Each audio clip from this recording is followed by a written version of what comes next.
बिस्मिल्लाहिर्रहमानिर्रहीम। अस्सलाम वालेकुम। आज 14 जून बरोज़ मंगल हम बात करेंगे दो अहम इशूज़ के हवाले से। बिलावल ज़रदारी की नअहली की जो दरख्वास्त थी, बड़ी अहम पेशरफ्त हुई है। लाहौर हाई कोर्ट का बड़ा फ़ैसला सामने आ गया है। लाहौर हाई कोर्ट से बड़ी ख़बर आ गई है, उसकी तफसील मैं आपके साथ शेयर करूँगा। और साथ हम बात करेंगे जो मामला है इलेक्शन कमीशन का, और इलेक्शन कमीशन के ख़िलाफ़ जो दरख्वास्त दी गई थी पाकिस्तान तहरीक इंसाफ की तरफ से, दो दरख्वास्तें थीं, उसकी इस्लामाबाद हाई कोर्ट में जो तफसील है वो भी मैं आपके साथ शेयर करूँगा। पहले मैं आपको बताता चलूँ कि कल हमने जिक्र किया था नूर मुकदम कत्ल केस में जो अपीलों पर समाअत थी वो कल समाअत नहीं हो सकी थी, बेंच अवेलेबल नहीं था और केस एडजर्न कर दिया था गैर मुय्यना मुद्दत के लिए। और उसके बाद फिर जो नूर मुकदम की फ़ैमिली है, उनके फ्रेंड्स हैं, सिविल सोसाइटी है, उनकी तरफ से एहतजाज किया गया था। उस एहतजाज के बाद वो एहतजाज रंग लाया और इस्लामाबाद हाई कोर्ट ने आज नूर मुकदम की जो अपीलें हैं उनको 28 जून के लिए समाअत के लिए मुकर्रर कर दिया है। जस्टिस आमिर फ़ारूक साहब और जस्टिस सिमन रिफ़त इम्तियाज़ साहिबा पर मुश्तमिल डिवीज़न बेंच समाअत करेगा और जो समाअत है वो 28 जून से शुरू होगी। और मैं समझता हूँ कि ये टोटल 2-3 समाअतों में ही नूर मुकदम का जो केस है वो डिसाइड हो जाएगा। और हम उम्मीद करते हैं कि जल्द अज जल्द जो कातिल हैं वो अपने मंतकी अंजाम तक पहुँचेंगे। जिस बेदर्दी के साथ उन्होंने कत्ल किया था नूर मुकदम का, तो उनको जल्द अज जल्द करारे वाकई सज़ा मिलनी चाहिए और अपीलों का ये जो प्रोसेस है ये ख़त्म होना चाहिए। और साथ जो मोटरवे ज़्यादती केस था जिसमें जो 2 मुल्ज़मान थे, उनकी अपीलें भी लाहौर हाई कोर्ट में पेंडिंग पड़ी हैं। और हमारी लाहौर हाई कोर्ट से भी ये गुजारिश होगी कि मोटरवे ज़्यादती केस वो था जिसने पूरी कौम को हिला कर रख दिया था। बराए मेहरबानी उन अपीलों को भी जल्द समाअत के लिए मुकर्रर करके उनको उनकी जो अपीलें हैं वो जो शफ़क़त और आबिद मली उन दरिंदों की अपीलें जल्द अज जल्द समाअत करके और वो खारिज हों ताकि वो भी अपने अंजाम को पहुँचें। और ऐसे जो दरिंदे हैं इनको माफ़ी नहीं मिलनी चाहिए। अब हम आ जाते हैं कि फ़ॉरेन फंडिंग जो केस था, ममनुआ फंडिंग केस। फ़ॉरेन फंडिंग क्योंकि अब टाइटल एक आ जाता है, बेसिकली वो अब ममनुआ फंडिंग केस है। ममनुआ फंडिंग केस में सिंगल बेंच का फ़ैसला था कि 1 माह के अंदर अंदर फ़ैसला दिया जाए। उस 1 माह के अंदर अंदर फ़ैसले का जो मामला था उस पर डिवीज़न बेंच में ये दरख्वास्त और इंटर कोर्ट अपील फ़ाइल की गई थी और वो फ़ैसला सस्पेंड कर दिया था चीफ जस्टिस अतर मिनल्ला साहब और जस्टिस बाबर सत्तार साहब ने। और 1 माह में फ़ॉरेन फंडिंग केस का फ़ैसला करने और तमाम जमातों की फ़ंडिंग एक साथ करने की जो पाकिस्तान तहरीक इंसाफ की दरख्वास्त थी उस पर फ़ैसला महफूज किया गया था। वकील अनवर मंसूर ने अदालत से सवाल किया कि PTI को टारगेट क्यों किया जा रहा है, जबकि सुप्रीम कोर्ट का फ़ैसला है कि बिला तफरीक जाँच पड़ताल इलेक्शन कमीशन की ज़िम्मेदारी है। वकील पाकिस्तान तहरीक इंसाफ अनवर मंसूर ने कहा कि election commission court of law नहीं, इंतज़ामी बॉडी है। और अदालत ने रिमार्क्स दिया कि हमारी समझ के मुताबिक ममनुआ फंडिंग साबित होने पर ज़्यादा से ज़्यादा वो फंड ज़ब्त हो सकता है। स्क्रूटनी कमेटी अपनी रिपोर्ट जमा करवा चुकी है। इससे बढ़ के वो पाकिस्तान तहरीक इंसाफ के ख़िलाफ़ या इस्लामाबाद हाई कोर्ट ये ऑब्जर्वेशन दे रही है, डिवीज़न बेंच ये ऑब्जर्वेशन दे रहा है कि आपके ख़िलाफ़ क्योंकि ममनुआ फंडिंग की हद तक केस बचा है और उसमें वो मैक्सिमम यही करेगी, अगर आपके ख़िलाफ़ फ़ैसला दिया भी तो वो फ़ंड्स ज़ब्त कर लेगी। इसके अलावा तो वो आपके ख़िलाफ़ कर ही कुछ नहीं सकती। ये इस्लामाबाद हाई कोर्ट का 2 रुकनी बेंच आज की समाअत में कह रहा है। मैं दोबारा आपको पढ़ के सुनाऊँगा लफ्ज़ ब लफ्ज़। अदालत ने रिमार्क्स देते हुए कहा कि हमारी समझ के मुताबिक ममनुआ फंडिंग साबित होने पर ज़्यादा से ज़्यादा वो फ़ंड ज़ब्त हो सकता है, इसके अलावा और कोई कार्रवाई नहीं हो सकती। हाई कोर्ट ने कहा देखना यह है कि इलेक्शन कमीशन इस रिपोर्ट की बुनियाद पर PTI को शोकास जारी करती है या नहीं। और अदालत में फ्रीकैन के दलाइल मुकम्मल होने पर फ़ैसला महफूज कर लिया गया। और अब देखते हैं कि इस्लामाबाद हाई कोर्ट क्या फ़ैसला देती है और क्या पाकिस्तान तहरीक इंसाफ के ख़िलाफ़ जो मुबैना ममनुआ फंडिंग केस है उसको साथ उसके पाकिस्तान मुस्लिम लीग नून और जो ये बयान भी दे चुके हैं इलेक्शन कमीशन के जो वकला हैं वो बयान दे चुके हैं कि 8 हफ्तों में पीपल्स पार्टी और नून लीग की स्क्रूटनी भी मुकम्मल हो जाएगी। क्या अदालत इसमें यह फ़ैसला देती है कि PTI और उन सब का इकट्ठा फ़ैसला सुनाया जाए, क्योंकि इस पर पाकिस्तान तहरीक इंसाफ इलेक्शन कमीशन को एक दरख्वास्त भी दे चुकी है कि हमारे ख़िलाफ़ जो आप फ़ैसला देने पर तुले हुए हैं आप इसको रोक दें और उनकी जो स्क्रूटनी की रिपोर्टें वो भी आ जाएं। तीनों जमातों के ख़िलाफ़ 2018 में इकट्ठा स्क्रूटनी का प्रोसेस शुरू हुआ था, तो इकट्ठा इनका फ़ैसला आना चाहिए। अब वो दरख्वास्त अगर इलेक्शन कमीशन खारिज करेगा तो वो दोबारा इस्लामाबाद हाई कोर्ट आ जाएगी और उस पर स्टे भी हो सकता है कि इलेक्शन कमीशन को रोका जाए कि अभी आप इस पर फ़ैसला जारी ना करें। लेकिन मुझे उम्मीद है कि ये जो इंटर कोर्ट अपील है इसी में ही इस्लामाबाद हाई कोर्ट एक अच्छा फ़ैसला देगी और इलेक्शन कमीशन के जो मामलात हैं उनको इंशाअल्लाह रोका जाएगा, उनके जो वो इलीगली और अनकॉन्स्टिट्यूशनली सारे मामलात को देखना चाहती है। दूसरा जो 2 जून का फ़ैसला था इलेक्शन कमीशन का, पंजाब असम्बली की ख़वातीन और जो अक़लियतों की नशिस्तों जो रिज़र्व सीटें थीं उसको पाकिस्तान तहरीक इंसाफ के जनरल सेक्रेटरी असद उमर ने इस्लामाबाद हाई कोर्ट से रजू किया है। असद उमर का कहना था कि इलेक्शन कमीशन का 2 जून का फ़ैसला खिलाफ कानून है। मखसूस नशिस्तों पर नोटिफिकेशन जारी करना इलेक्शन कमीशन की ज़िम्मेदारी है। इलेक्शन कमीशन ने PTI के 25 मुनहरफ अरकान को डी-नोटिफाई करने का फ़ैसला सुनाया। मखसूस नशिस्त पर मुंतखब होने वाली उज़्मा कारदार साजिदा यूसुफ और आयशा नवाज़ भी डी-नोटिफाई हुई। असद उमर का कहना था कि कानून कहता है कि नशिस्त खाली होने पर अगले उम्मीदवार का नोटिफिकेशन जारी होता है। इलेक्शन कमीशन ने 5 मखसूस नशिस्तों पर नोटिफिकेशन आइंदा ज़िमनी इंतखाबात तक रोक दिया। ज़िमनी इंतखाबात तक नोटिफिकेशन रोकने का कोई कानूनी जवाज़ नहीं है और कानून में इसकी कोई गुंजाइश नहीं है।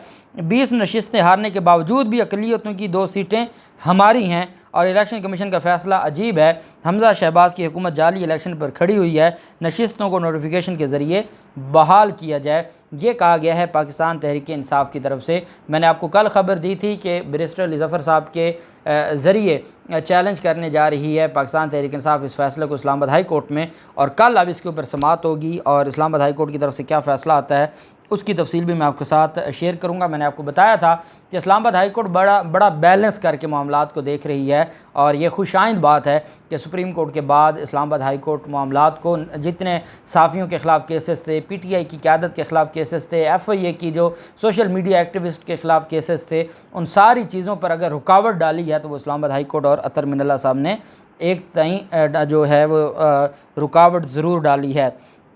अब मामला आ जाता है बिलावल ज़रदारी की नाअहली का। मैंने आपको बताया था कि हमने एक दरख्वास्त दायर की थी इलेक्शन कमीशन में बिलावल ज़रदारी के ख़िलाफ़। वो जो दरख्वास्त थी इलेक्शन कमीशन उसके ऊपर कोई फ़ैसला नहीं सुना रहा था।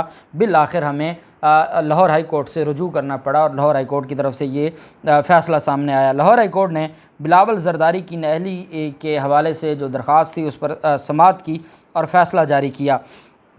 जस्टिस शम्स महमूद मिर्ज़ा साहब ने पाकिस्तानी नज़ाद अमरीकी शहरी हैं सैयद इक़्तिदार हैदर, उनकी दरख्वास्त पर फ़ैसला जारी किया है और दरख्वास्त में इलेक्शन कमीशन ऑफ पाकिस्तान और बिलावल ज़रदारी को फ़रीक बनाया गया था और कहा गया था कि इस वक्त 2 पीपल्स पार्टी हैं। एक पीपल्स पार्टी पार्लियामेंटेरियन है और एक पाकिस्तान पीपल्स पार्टी है, एक 3P है और एक 4P है।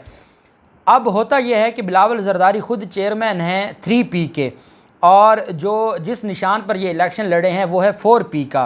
और आया जो इलेक्शन एक्ट है वो ये कहता है कि एक शख्स एट अ टाइम 2 सियासी जमातों का मेंबर नहीं हो सकता, ये पाबंदी लगा दी गई। अब जो चेयरमैन है 3P का और जब वो इलेक्शन कमीशन में अपने कागजात नामजदगी जमा करवाता है और जो पार्टी सर्टिफिकेट है वो 4P का जमा करवाता है, और आप जानते हैं कि इन्होंने एक दरख्वास्त दी थी कि 3P और 4P को दोनों को, एक आसिफ ज़रदारी की और एक बिलावल ज़रदारी की, दोनों को एक निशान अलाट किया जाए। और वो जो तीर का निशान था वो अलाट हुआ तो उस पर इलेक्शन लड़े और बिलावल ज़रदारी ने क्या किया, बिलावल ज़रदारी ने इस मामले पर जो एक बड़ा अनोखा काम, इस वजह से मैं अनोखा कहूँगा कि बिलावल ज़रदारी का जो आइन और कानून से तो उनका लेना देना नहीं है। इन्होंने ख़ुद और पाकिस्तान, इस वक्त पूरे पाकिस्तान में 3P का कोई भी मेंबर नहीं है, पाकिस्तान पीपल्स पार्टी का कोई मेंबर नहीं है। आप खैबर पख्तूनख्वा की अगर असम्बली में, पंजाब असम्बली में, खैबर बलोचिस्तान में, नेशनल असम्बली में, सेनेट में, सिंध असम्बली में, हर जगह हर MPA, हर सेनेटर और हर MNA वो 4P पर जो टिकट पर इलेक्शन जीता है और वो पाकिस्तान पीपल्स पार्टी पार्लियामेंटेरियन का मेंबर है। वो पाकिस्तान पीपल्स पार्टी जो भुट्टो की थी वो ख़त्म, वो ज़रदारी पार्टी ऊपर आ गई और वो फना हो गई। उस पर यह दरख्वास्त दी गई थी कि बिलावल ज़रदारी ने NA 200 लाड़काना से इलेक्शन पाकिस्तान पीपल्स पार्टी पार्लियामेंटेरियन के टिकट पर लड़ा। उनकी अपनी जो पार्टी छोड़कर अपनी पार्टी के होते हुए दूसरी पार्टी के प्लेटफार्म से इलेक्शन लड़ना या उसका पार्टी सर्टिफिकेट जमा करवाना इलेक्शन एक्ट 2017 की खिलाफ वर्जी है। इस गैर आइनी इकदाम के ख़िलाफ़ इलेक्शन कमीशन को दरख्वास्तें दी जिस पर कमीशन फ़ैसला नहीं करना चाहता। अदालत इलेक्शन कमीशन को दरख्वास्तों पर आइन और कानून के मुताबिक फ़ैसला करने का हुक्म दे। दरख्वास्त गुजार की तरफ से ये मौक़िफ़ अख्तियार किया गया कि इलेक्शन कवानीन के तहत कोई सियासी जमात किसी दूसरी सियासी जमात का परचम और इंतखाबी निशान इस्तेमाल नहीं कर सकती, जबकि बिलावल भुट्टो ज़रदारी ने पीपल्स पार्टी पार्लियामेंटेरियन के इंतखाबी निशान तीर को इस्तेमाल किया। बिलावल भुट्टो का इक़दाम इलेक्शन एक्ट के सेक्शन 215 की झेली शिक के तहत ये कानून की खिलाफ वर्जी है। दरख्वास्त गुजार का कहना था कि पाकिस्तान पीपल्स पार्टी पार्लियामेंटेरियन के सरबराह आसफ जरदारी पीपल्स पार्टी के परचम को गैर कानूनी तौर पर अपनी जमाती सरगर्मियों के लिए इस्तेमाल कर रहे हैं। आसफ जरदारी का इक़दाम इलेक्शन एक्ट के 200 की खिलाफ वर्जी है, सेक्शन 200 की खिलाफ वर्जी है। लिहाजा अदालत बिलावल भुट्टो और आसिफ अली जरदारी को नाअहल करार दे। ये दोनों की नाअहली की दरख्वास्त थी और ये दरख्वास्तें आप जानते हैं, मैंने आपको पहले बताया था कि इस्लामाबाद में इलेक्शन कमीशन में ये पेंडिंग पड़ी हैं और इलेक्शन कमीशन उसके ऊपर कोई फ़ैसला करने को तैयार नहीं था। सैयद इक़्तिदार हैदर जो पाकिस्तानी अमरीकी शहरी हैं, वो बाकायदा अमेरिका से पाकिस्तान आए हैं सिर्फ ये दरख्वास्त दायर करने के लिए और ये बिलावल जरदारी और आसिफ जरदारी के ख़िलाफ़ मुकदमा लड़ने के लिए। अब ये जो मामला है इस पर देखना ये है कि जो लाहौर हाई कोर्ट है उसने 30 दिन का अल्टीमेटम दिया इलेक्शन कमीशन को कि आइन और कानून के मुताबिक 30 दिन के अंदर बिलावल जरदारी आसिफ जरदारी को बुला के उनको सुन के 30 दिन में इन दरख्वास्तों पर फ़ैसला दें। 30 दिन में इलेक्शन कमीशन फ़ैसला नहीं देगा तो हम फिर तौहीन अदालत की दरख्वास्त दायर करेंगे और सैयद इक़्तिदार हैदर ने कहा है कि मैं इस मामले को से पीछे हटने वाला नहीं हूँ। 30 दिन का टाइम दे दिया। दूसरी तरफ एक चीज़ और आपसे शेयर करनी थी। ईडन हाउसिंग वाला जो केस है जिसमें 16 अरब रुपए पे प्ली बारगेन हो गई, असल रकम 25 अरब थी और कहने वाले कहते हैं कि जो साबिक चेयरमैन थे वो 9 अरब रुपए का फ़ायदा जाते जाते फ़ायदा पहुँचा कर गए। ईडन के विक्टिम जो 11,000 विक्टिम्स थे उनमें से कुछ विक्टिम्स की तरफ से मैं जा रहा हूं लाहौर हाई कोर्ट में अपील दायर करने उस प्ली बारगेन के फ़ैसले के ख़िलाफ़। नैब कोर्ट का जो फ़ैसला था शेख सज्जाद साहब का जो नैब अदालत के जज हैं उनके फ़ैसले को हम चैलेंज कर रहे हैं लाहौर हाई कोर्ट में। अगर कोई उसमें ऐड होना चाहता है और अगर कोई उसमें पार्टी बनना चाहता है जो ईडन का विक्टिम है तो वो भी इसमें पार्टी बन सकता है ताकि उनकी आवाज़ भी लाहौर हाई कोर्ट तक हम पहुंचाएं और हिट में वो पार्टी बन जाए। तो वो हमारे जो ट्विटर अकाउंट है उस पर भी मैसेज कर सकते हैं, फेसबुक अकाउंट पर भी मैसेज कर सकते हैं और कमेंट्स में भी वो मैसेज कर सकते हैं। अल्लाह पाक पाकिस्तान कामयाब नासिर हो। बहुत शुक्रिया। अल्लाह हाफिज़। पाकिस्तान जिंदाबाद।